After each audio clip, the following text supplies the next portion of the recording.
All right, in this first video we're going to open up a aerial image, and we're going to set the stage for creating some shapefiles.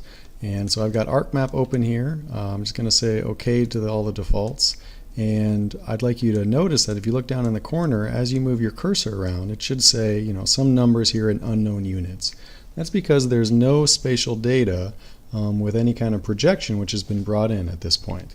But we want to change that. We want to bring in some data, and actually the data we're going to bring is an image of Hilo. So if we add this guy, and it's going to ask us to, this is the button that we would push up here to add data. You'd want to navigate to, if you haven't already done this, you'd want to navigate to the folder of interest, and we've put some data under the C drive of your computer in a folder called Intro GIS.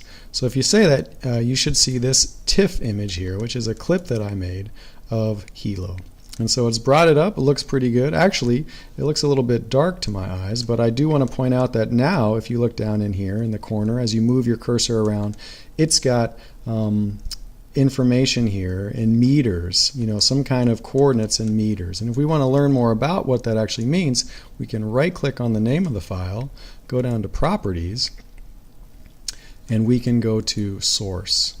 And if we do that, we can see all sorts of information about the file, including the extent, including the spatial reference. So this that says NAD 1983 UTM zone 5N, this tells us that it is in the UTM projection zone 5N, and it has a datum of NAD 1983, and the units are in meters. And so that's actually quite helpful.